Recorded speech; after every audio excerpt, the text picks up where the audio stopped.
Meus irmãos, a paz do Senhor Jesus. Tudo bem?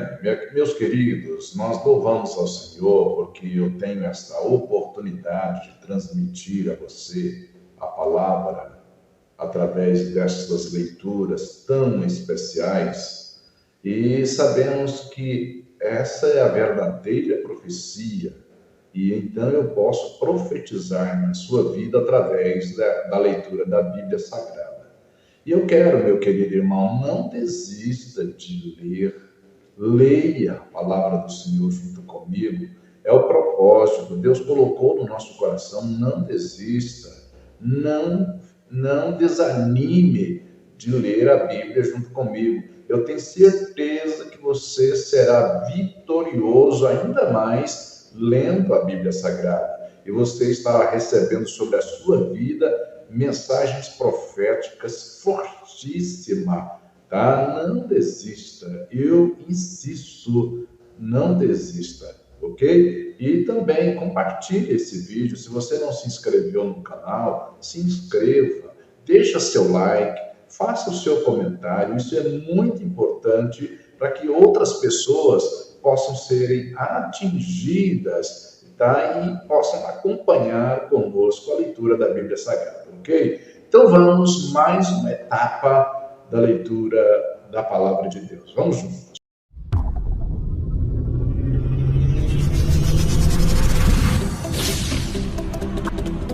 Meus queridos, abre a sua Bíblia em Levítico, capítulo 9, versículos 7 a 24. E disse Moisés a Arão: chega-te ao altar e faze a tua expiação de pecado e o teu holocausto, e faze expiação por ti e pelo povo. Depois, faze a oferta do povo e faze expiação por ele, como ordenou o Senhor.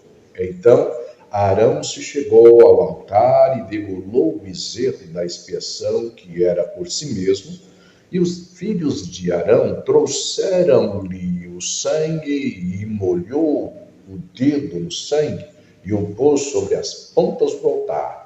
E o resto do sangue derramou à base do altar.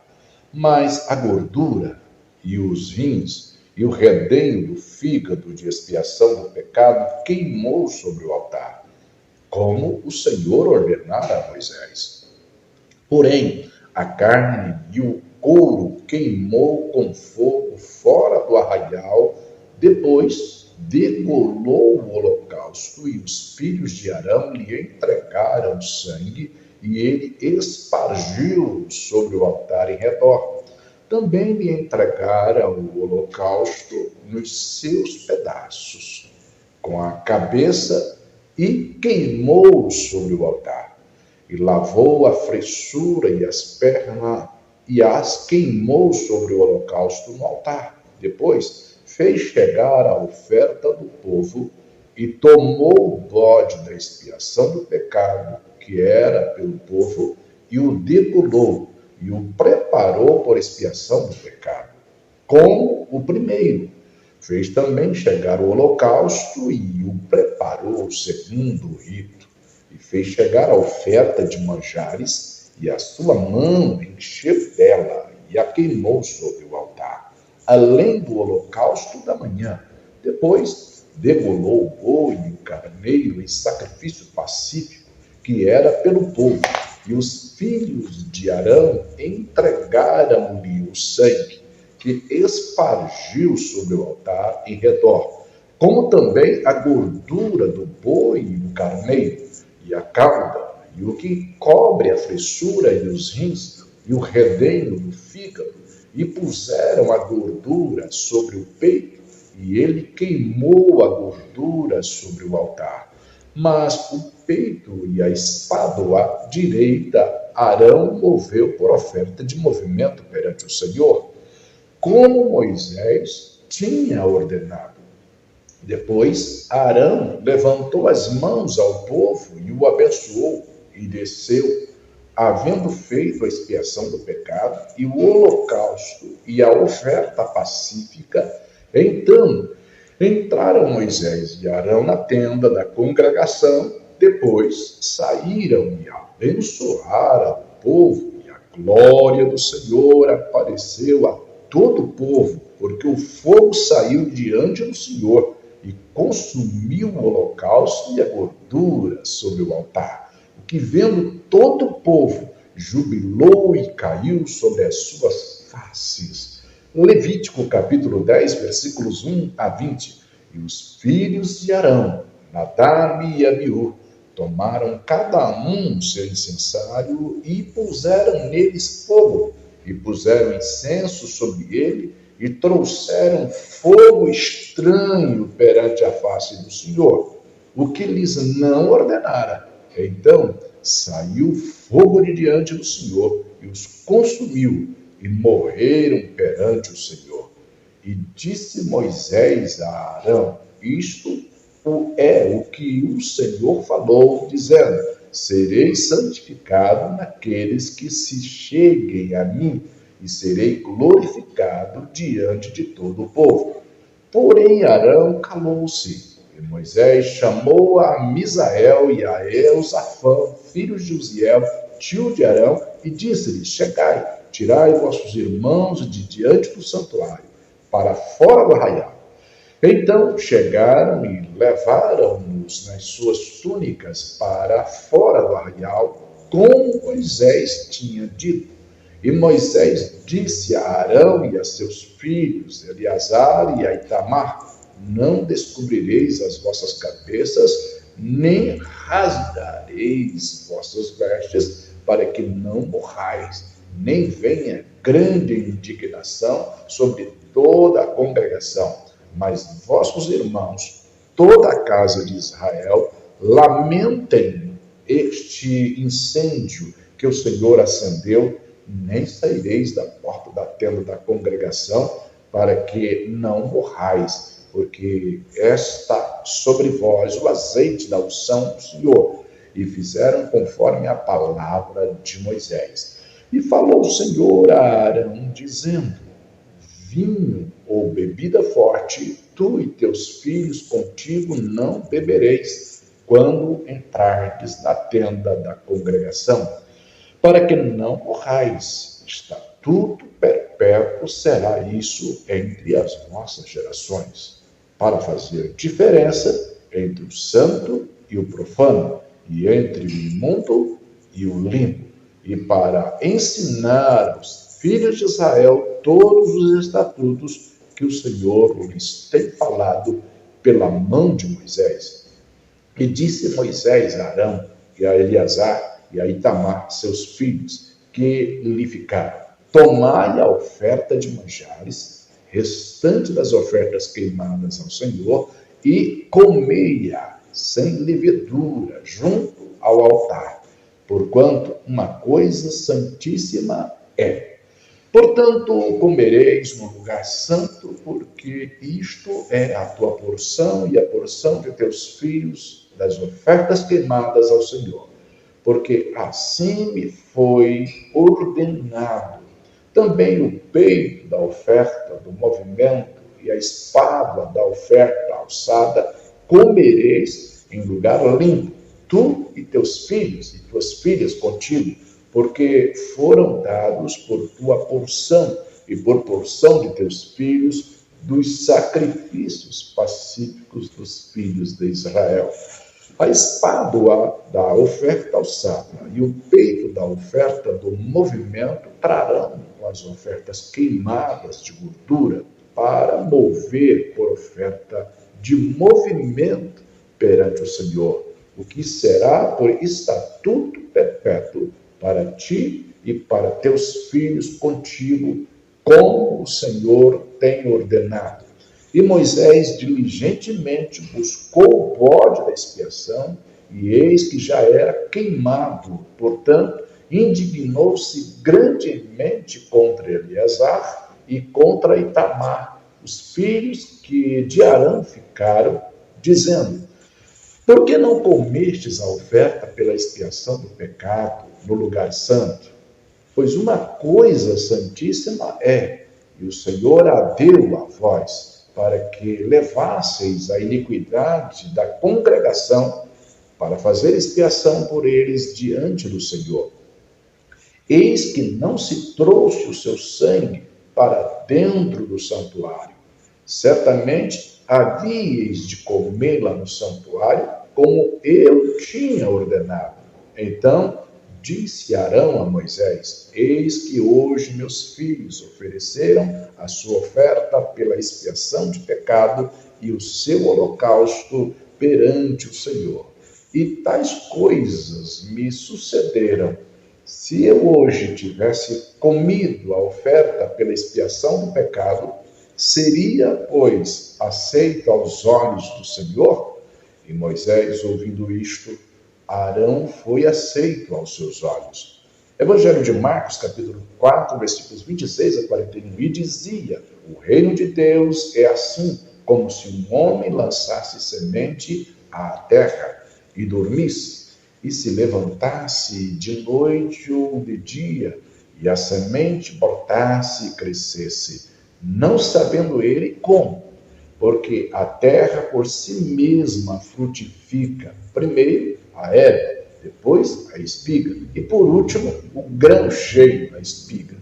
E quando já o fruto se mostra, mete-lhe logo a foice, porque está chegada a ceifa. E dizia: a que assemelharemos o reino de Deus? Ou com que parábola o representaremos? É como um grão de mostarda que, quando se semeia na terra, é a menor de todas as sementes que há na terra. Mas, tendo sido semeado, cresce e faz-se a maior de todas as hortaliças e cria grandes ramos, de tal maneira que as aves do céu podem aninhar-se debaixo da sua sombra. E com muitas parábolas tais lhes dirigia a palavra, segundo o que podia compreender, e sem parábolas nunca lhes falava. Porém, tudo declarava em particular aos seus discípulos. E naquele dia, sendo já tarde, disse-lhes: passemos para a outra margem. E eles, deixando a multidão, o levaram consigo, assim como estava no barco, e havia também com ele outros barquinhos. E levantou-se grande temporal de vento, e subiam as ondas por cima do barco, de maneira que já se enchia de água, e ele estava na polpa, dormindo sobre uma almofada, e despertaram-no, dizendo-lhe: Mestre, não te importa que pereçamos? E ele, despertando, repreendeu o vento e disse ao mar: cala-te, aquieta-te. E o vento se aquietou e houve grande bonança. E disse-lhes: por que sois tão tímidos? Ainda não tendes fé? E sentiram grande temor e diziam uns aos outros: mas quem é este que até o vento e o mar lhe obedecem? Evangelho de Marcos, capítulo 5, 1 a 20. E chegaram à outra margem do mar, à província dos Gadarenos, e saindo ele do barco, lhe saiu logo ao seu encontro dos sepulcros um homem com espírito imundo, o qual tinha sua morada nos sepulcros, e nem ainda com cadeias o podia alguém prender, porque, tendo sido muitas vezes preso com grilhões e cadeias, as cadeias foram por ele feitas em pedaços, e os grilhões em migalhas, e ninguém o podia amansar, e andava sempre de dia e de noite, clamando pelos montes e pelos sepulcros, e ferindo-se com pedras. E quando viu Jesus ao longe, correu e adorou, e clamando com grande voz, disse: que tenho eu contigo, Jesus, Filho do Deus Altíssimo? Conjuro-te por Deus que não me atormentes, porque ele dizia: sai deste homem, espírito imundo. E perguntou-lhe: qual é o teu nome? E lhe respondeu, dizendo: Legião é o meu nome, porque somos muitos. E rogava-lhe muito que os não enviasse para fora daquela província. E andava ali, pastando no monte, uma grande manada de porcos. E todos aqueles demônios lhe rogaram, dizendo: manda-nos para aqueles porcos, para que entremos neles. E Jesus logo lhe permitiu. E, saindo daqueles espíritos imundos, entraram os porcos, e a manada se precipitou por um despenhadeiro no mar. Eram quase 2.000, e afogou-se no mar. E os que apacentavam os porcos fugiram e o anunciaram na cidade e nos campos, e saíram muitos a ver o que era aquilo que tinha acontecido, e foram ter com Jesus, e viram o endemoniado, o que tivera a legião, assentado, vestido e em perfeito juízo, e temeram. E os que aquilo tinham visto, contaram-lhes o que acontecera, e o endemoniado, e acerca dos porcos, e começaram a rogar-lhe que saísse do seu território. E, entrando ele no barco, rogava-lhe o que fora endemoniado que o deixasse estar com ele. Jesus, porém, não o permitiu, mas disse-lhe: vai para a tua casa, para os teus, e anuncia-lhes quão grandes coisas o Senhor te fez e como teve misericórdia de ti. E ele foi e começou a anunciar em Decápolis quão grandes coisas Jesus lhe fizera. E todos se maravilhavam. Livro dos Salmos, de número 37, versículos 30 a 40. A boca do justo fala da sabedoria, a sua língua fala do que é reto. A lei do seu Deus está em seu coração. Os seus passos não resvalarão. O ímpio espreita o justo e procura matá-lo. O Senhor não o deixará em suas mãos, nem o condenará quando for julgado. Espera no Senhor e guarda o seu caminho, e te exaltará para herdares a terra. Tu o verás quando os ímpios forem desarraigados. Vi o ímpio com grande poder espalhar-se como a árvore verde na terra natal. Mas passou e já não é. Procurei-o, mas não se pôde encontrar. Nota o homem sincero e considera o que é reto, porque o futuro desse homem será de paz. Quanto aos transgressores, serão a uma destruídos, e as relíquias dos ímpios todas perecerão. Mas a salvação dos justos vem do Senhor. Ele é a sua fortaleza no tempo da angústia. E o Senhor os ajudará e os livrará. Ele os livrará dos ímpios e os salvará, porquanto confiam nele. Livro dos Provérbios, capítulo 10, versículos 6 a 7. Bênçãos há sobre a cabeça do justo, mas a violência cobre a boca dos ímpios. A memória do justo é abençoada, mas o nome dos ímpios apodrecerá. Deus seja grandemente louvado por mais esta honrosa oportunidade de poder ler a palavra do Senhor Jesus com você. Tá? Eu sei que você está sendo enriquecido com esta verdade, tal como eu estou sendo enriquecido. Portanto, meu querido irmão, compartilhe esse vídeo. Tá? Se você não se inscreveu ainda, se inscreva. Ok? E também deixa aí seu like, seu comentário. Isso é de importância sublime para que outras pessoas também possam serem alcançadas e possam ler a Bíblia conosco. É de fundamental importância. Por isso que eu insisto. Vamos juntos. Isso é de Deus. Deus abençoe você. Deus abençoe a sua casa. Deus abençoe a sua família. Fica na paz.